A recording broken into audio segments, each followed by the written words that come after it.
Today we're going to dig in and learn all about Super Shine-All. It's the floor cleaner that we use from Hilliard, and this one is specifically meant for floors only. It has a nice smell and a little bit of a brownish color. And I'm going to dig into the chemistry first because I want you to understand that all cleaners are made specifically with certain chemical agents to do a certain job under certain conditions. And so I want us to learn about that a little bit. This one is specifically for floors. It's really, really great for finished wood floors. We also use it in our floor scrubbers, and it does a beautiful job of making them shiny. But it's all about the surfactants in each of these chemicals. So let's look at the surfactants. Okay, so what do these surfactants do?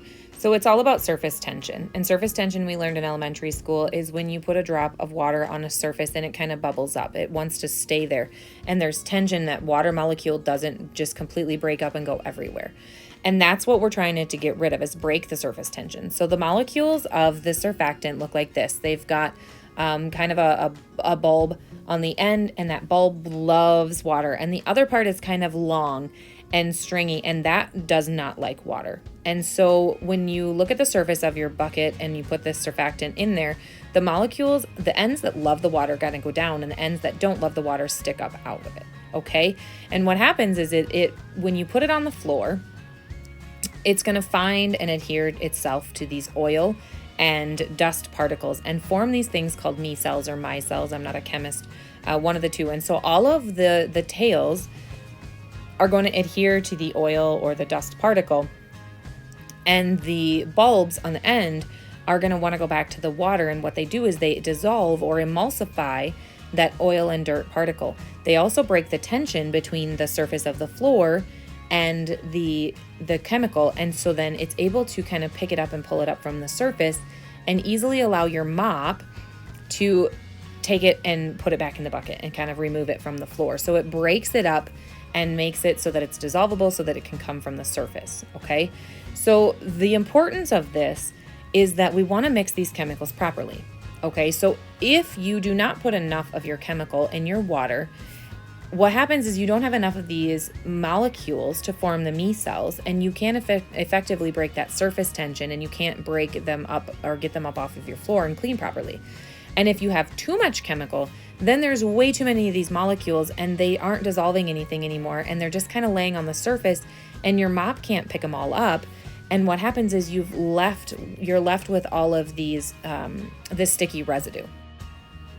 The other side of this coin is that when you use too much chemical, you're actually wasting Weber Cleaning's money and your time, because you're going to have to go back and you're going to have to clean up this residue at some point, and you're going to have to break up this residue that's left on the floors. And if you use too little of the chemical, then you're not cleaning the floors properly. We're not doing our job the right way, and you're still going to have to go back and you're going to have to do it because you aren't going to have these nice shiny floors. Okay, so what does this actually look like in on-the-job practice? I like to use the red microfiber mops if we're not putting this in a floor scrubber. I mix up my chemical in one side of this bucket. You can use a regular bucket or the double-sided, doesn't matter. But I want to have a clean side, and that's where I'm going to put my mop head and get it wet and get the chemical on it. Then I'm going to go ahead and put it on my mop handle. Now, one thing I learned in doing my research for this chemical is this actually works better with cold water. They do not recommend using warm water with this product.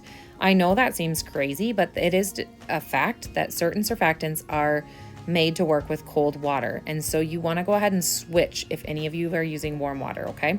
So put this on your mop handle and then you can begin mopping. You're going to want to make sure you use best practices when you're mopping with these red string or microfiber mops. You're going to get edge to edge. You're going to move things out of your way. You want to mop with this mop handle this mop head until it starts to dry out or it starts to get extra dirty, depending on whatever your location is.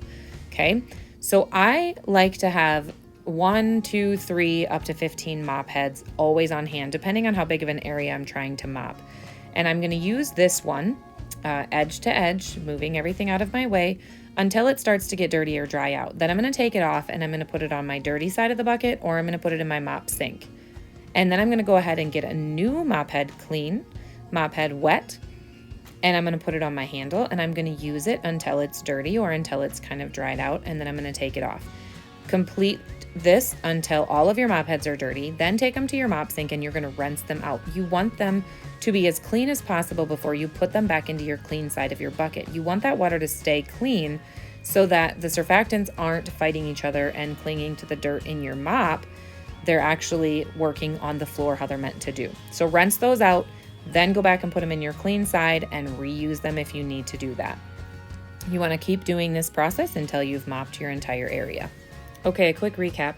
We are going to mix the chemical properly. We're going to let the surfactants do their job. We're going to keep our mop water as clean as we can so that they can do the job. We're going to use cold water instead of warm, and we're going to mop as efficiently as we can.